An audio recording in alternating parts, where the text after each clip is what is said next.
नमस्कार दोस्तों, मैं कृतिक तिवारी स्वागत करता हूं आपका स्वप्निल एकेडमी ऑफिशियल में। तो दोस्तों, आज की इस वीडियो में हम मोदी गवर्नमेंट के खिलाफ ऑपोजिशन पार्टीज की तरफ से लाए गए अविश्वास प्रस्ताव यानी नो कॉन्फिडेंस मोशन पर बात करेंगे और ये भी जानेंगे कि करंट गवर्नमेंट के अगेंस्ट में नो कॉन्फिडेंस मोशन आखिर क्यों लाया गया है। लेकिन दोस्तों, सबसे पहले ये जानना जरूरी है कि नो कॉन्फिडेंस मोशन आखिर होता क्या है, इसको किस रूल के तहत लाया जा सकता है। दोस्तों, इसके अलावा हम ये भी जानेंगे कि अभी तक नो कॉन्फिडेंस मोशन कितनी बार लाया जा चुका है और सबसे ज्यादा किस प्राइम मिनिस्टर ने इसको फेस किया है।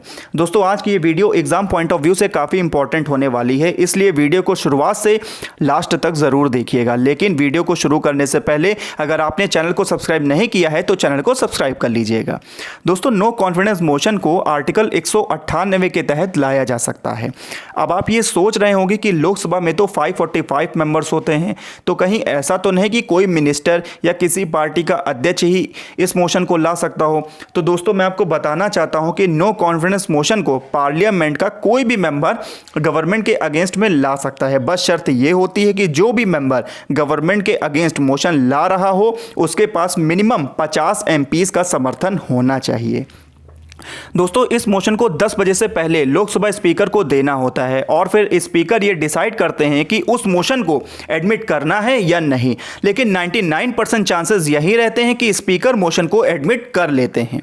दोस्तों, Lok Sabha speaker no confidence motion को एडमिट करने के बाद ये डिसाइड करते हैं कि इस मोशन पर गवर्नमेंट और ऑपोजिशन पार्टीज के बीच में डिस्कस कब और किस तारीख को होगी और फिर स्पीकर द्वारा बताई गई तारीख को रूलिंग पार्टी और ऑपोजिशन पार्टीज के बीच में डिबेट होती है और फिर डिबेट होने के बाद उस समय लोकसभा में जितने एमपीज प्रेजेंट होते हैं वो अपना अपना वोट करते हैं।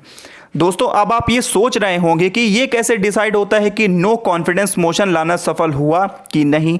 तो दोस्तों, मैं आपको बता दूं कि इंडियन पार्लियामेंट में 545 मेंबर्स हैं और अगर इस 545 मेंबर्स में से 273 मेंबर्स ने नो कॉन्फिडेंस मोशन का फेवर कर दिया तो मोशन लाना सफल हो जाता है। इसका मतलब ये हुआ कि रूलिंग पार्टी की गवर्नमेंट गिर जाती है और अगर मोशन के फेवर में 273 मेंबर्स अपना वोट नहीं देते हैं तो मोशन लाना सफल नहीं माना जाता है।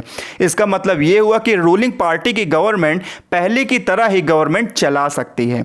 दोस्तों, एक बात मैं आपको और बताना चाहता हूं, जैसा कि मैंने आपको अभी इस वीडियो में बताया कि मोशन को सफल बनाने के लिए 273 वोट्स की जरूरत पड़ती है। लेकिन प्रेजेंट टाइम में अगर हम देखें तो इंडिया में जो करंट गवर्नमेंट यानी बीजेपी के पास पार्लियामेंट की 545 मेंबर्स में से 301 मेंबर्स खुद बीजेपी के ही हैं और ये आंकड़ा 330 मेंबर्स के ऊपर चला जाता है क्योंकि कई पॉलिटिकल पार्टीज ऐसी हैं जो कि करंट गवर्नमेंट को सपोर्ट करती हैं। इसके बावजूद भी 26 ऑपोजिशन पार्टीज का जो ग्रुप है जिसको उन्होंने इंडिया नाम दिया है, जिसका मतलब Indian national developmental inclusive alliance है, ये जानते हुए भी कि नो कॉन्फिडेंस मोशन बीजेपी के खिलाफ लाना सफल नहीं होगा फिर भी लेकर आए हैं। आखिर क्यों, चलिए जानते हैं। दोस्तों, जैसा कि आप जानते हैं कि मणिपुर वायलेंस पिछले कई महीनों से चल रहा है और सिचुएशन कंट्रोल में आने के बजाय और बिगड़ती जा रही है और इसी बात को लेकर ऑपोजिशन पार्टीज के पॉलिटिशियन ये कह रहे हैं कि पीएम मोदी मणिपुर वायलेंस पर पार्लियामेंट में आकर अपना बयान दें। लेकिन बीजेपी का कहना यह है कि यह जिम्मेदारी होम मिनिस्टर की होती है और मणिपुर वायलेंस पर ऑपोजिशन के लीडर्स को जो भी सवाल पूछने हैं वो सवाल होम मिनिस्टर अमित शाह से पूछें। और यही कारण है कि ऑपोजिशन पार्टीज ने गवर्नमेंट के खिलाफ नो कॉन्फिडेंस मोशन लेकर आए हैं।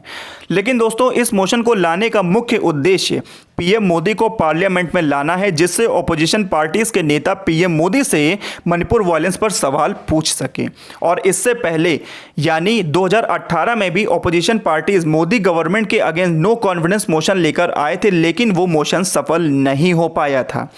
दोस्तों, इंडिया को आज़ादी मिलने के बाद से यानी 1947 से 2023 तक अब तक टोटल 28 बार नो कॉन्फिडेंस मोशन पार्लियामेंट में लाया जा चुका है और सबसे पहला no confidence motion Pandit Jawaharlal Nehru के खिलाफ लाया गया था और ये मोशन इंडो चाइना वॉर 1962 के ख़त्म होने के बाद जेबी कृपलानी लेकर आए थे। लेकिन ये मोशन सफल नहीं हो पाया था क्योंकि इस मोशन के समर्थन में केवल 62 वोट पड़े थे जबकि विरोध में 347 वोट।